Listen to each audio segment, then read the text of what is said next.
are requirements, these are needs, these are minimums. And it will mutually benefit, as somebody said yesterday, not to polarize the conversation, the North and the South. It will definitely, if it's structured properly, benefit the North, the South. And that's not the debate we must be engaging in, but mutuality for greater good, for a safe world, for a world that we can pass on to the next generation in a responsible manner.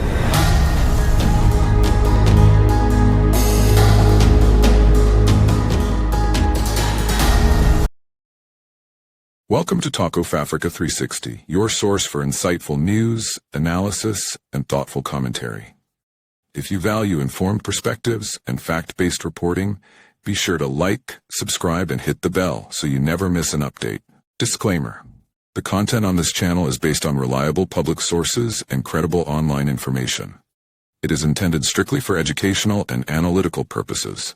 We do not promote or endorse political violence, hate speech, or any form of discrimination. Our goal is to inform, not to inflame. Thanks for being here. Let's stay informed together. Across the African continent, a wave of bold defiance is rising, challenging centuries of systemic injustice and exploitation. At the heart of this movement are courageous leaders like Captain Ibrahim Traoré of Burkina Faso and President Hakainde Hichilema of Zambia, who are tearing down the old world order and forging a new path based on dignity, independence, and self-belief. From the capital of Ouagadougou to the streets of Lusaka, the winds of change are unmistakable. Africa is no longer willing to play the role of passive participant in a global game rigged against it.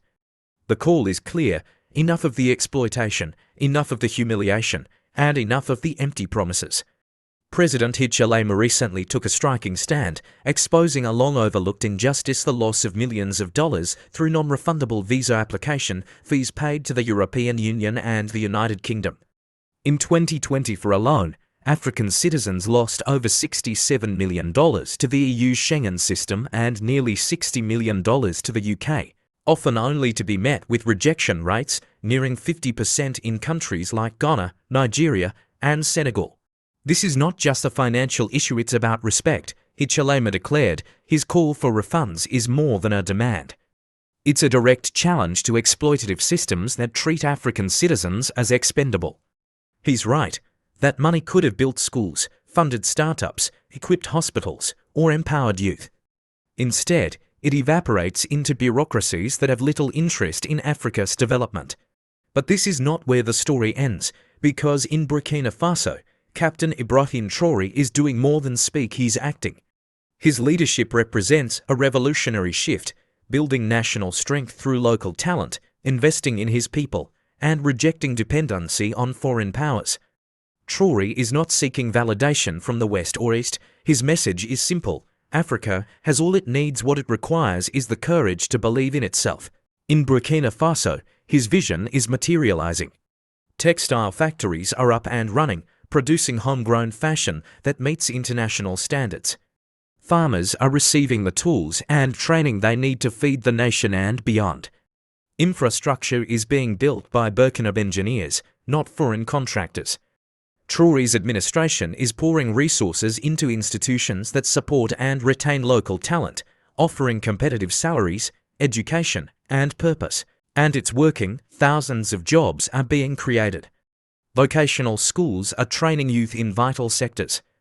New roads, schools, and health centres are rising across the country, not built by outsiders, but by Africans. His commitment to keeping talent on the continent is unwavering. We've lost too many of our best minds to scholarships that never bring them back, he said. That ends now. He's rejecting the brain drain that has long depleted Africa's intellectual capital in favour of building a nation where young people thrive at home. But Traoré's vision isn't just economic, it's deeply personal. He speaks with sorrow and fury about the Africans who perish at sea trying to reach Europe, or those who endure abuse and discrimination in foreign lands. He refuses to accept that as normal. If our leaders had built a future worth staying for, they wouldn't be dying in the Mediterranean, he said. The contrast with traditional African leadership is glaring. While many still fly across the globe for summits that yield few tangible benefits, Traoré stays home and builds. His criticism of leaders who sign overpriced contracts with foreign firms instead of trusting their own people is sharp and deserved. In one example, Burkina engineers constructed a highway for half the cost offered by foreign companies, a symbolic and practical win for local empowerment. President Hichilema's call for justice and Captain Traoré's unapologetic nationalism form two sides of a powerful coin. One exposes the rot of global systems, the other provides a blueprint for how to escape them. Together, they're giving voice to a new African identity, proud, defiant, and determined to chart its own course.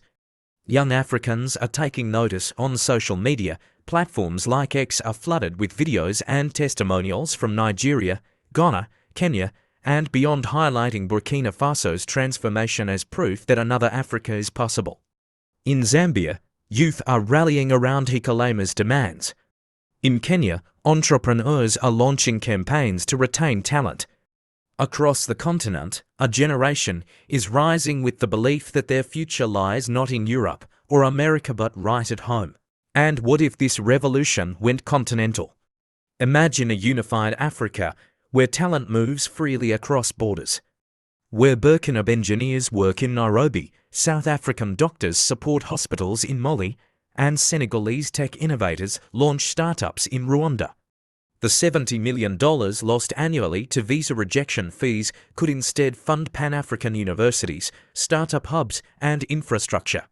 In this vision, Africa wouldn't be begging at summits, it would be negotiating from a position of strength. Traoré is already showing what's possible. His government is nationalizing key industries, ensuring that the wealth of gold, cotton, and she benefits the people. His education reforms are nurturing scientists, doctors, and entrepreneurs who will build, not flee their country. Africa doesn't lack talent or resources. What it has lacked is leadership with the courage to break free from outdated dependencies, but that's changing. The mistreatment of Africans abroad, from domestic workers in the Gulf to nurses in Europe, is a painful reminder of why this revolution matters. These stories aren't rare, they're routine, and they must stop. The time for change is now. Hichilema and Traoré are showing the way. If other leaders would only follow, Africa could shift from a continent asking for help to one offering solutions. A continent where its people are empowered, not exported. This is the future Africa deserves. One built by its own hands, fueled by its own dreams, and defined by its own voice. Across Africa, youth are watching and awakening. From Ghana to Kenya, videos of Burkina Faso's progress are spreading. They see factories running, jobs growing, hope rising, and the question is echoing. If Burkina Faso can do it, why can't we? Traoré's government has nationalized industries. He's pushing education, agriculture, infrastructure, and doing it on Africa's terms, while other leaders fly across the world for summits and signatures.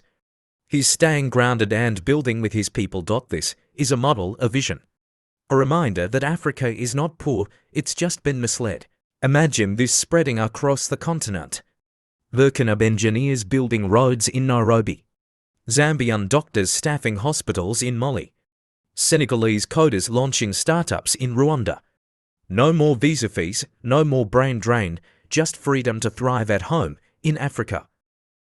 No more visa fees, no more brain drain, just freedom to thrive at home in Africa.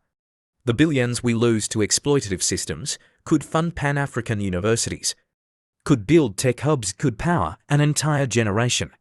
Africa has the talent, Africa has the resources, and now it's finding the courage.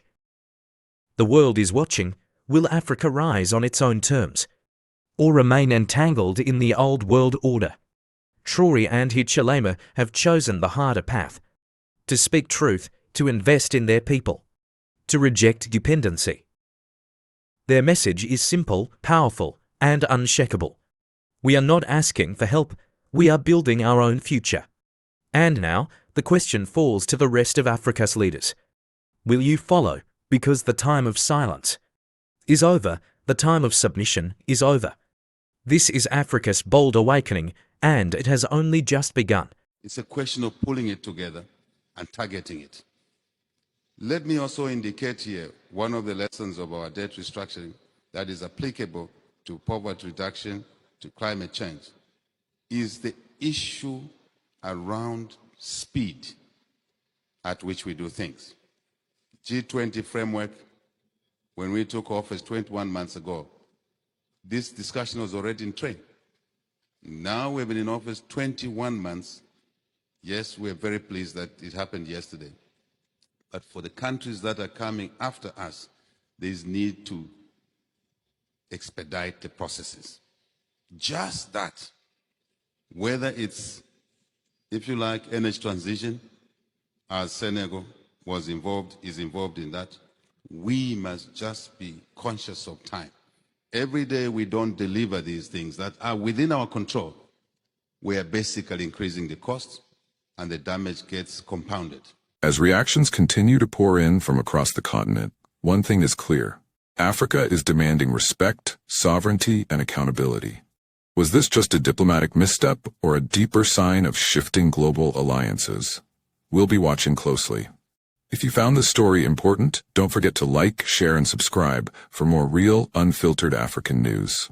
This is Talk of Africa 360, telling the stories that matter.